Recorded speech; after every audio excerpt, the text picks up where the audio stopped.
আজ পালিত হলো সাঁওতাল বিদ্রোহ দিবস।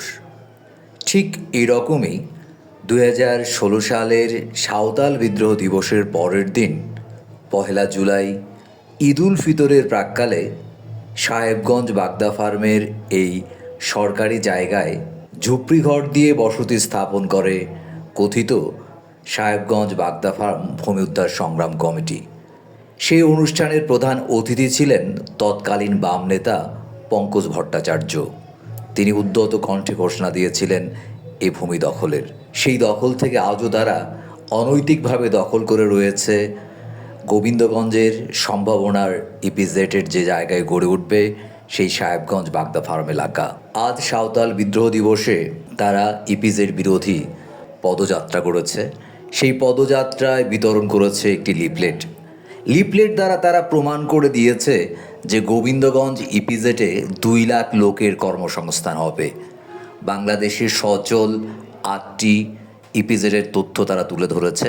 সবচেয়ে বড় যে ইপিজেডটি সেটির নাম হচ্ছে চট্টগ্রাম ইপিজেড। 453 একর জায়গা জুড়ে গড়ে উঠেছে এই চট্টগ্রাম ইপিজেড। গোবিন্দগঞ্জে যে ইপিজেডটি গড়ে উঠবে সেটার আয়তন হবে 450 একর। সবচেয়ে বড় ইপিজেড চট্টগ্রামের 453 একরে তাদের দেয়া লিফলেট অনুসারে বর্তমানে কর্মসংস্থান হয়েছে প্রায় 1,59,000 মানুষের।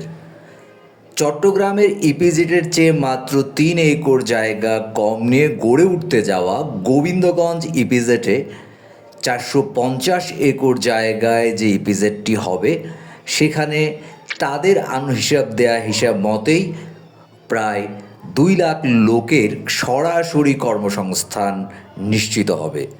প্রমাণিত তথ্য হিসাবে ইপিজেড বিরোধীরা যে প্রচারপত্র পদযাত্রায় ব্যবহার করেছে সেখানে দেয়া তথ্য সন্নিবেশনিত তথ্যেই প্রমাণিত গোবিন্দগঞ্জ ইপিজেডে 2 লাখ লোকের সরাসরি কর্মসংস্থান নিশ্চিত হবে।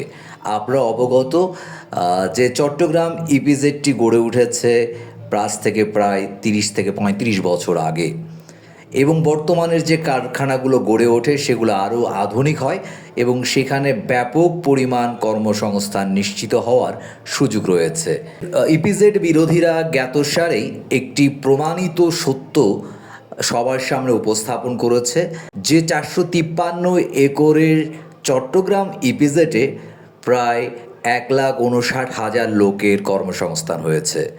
যেহেতু 453 একর জায়গার একটা ইপিজেডে প্রায় 1,59,000 লোকের কর্মসংস্থান হয়েছে, সেদিক থেকে নিশ্চিতভাবে বলা যায় গোবিন্দগঞ্জে প্রস্তাবিত রংপুর ইপিজেডের এই 450 একর জায়গায় 2 লাখ লোকের কর্মসংস্থান হবে।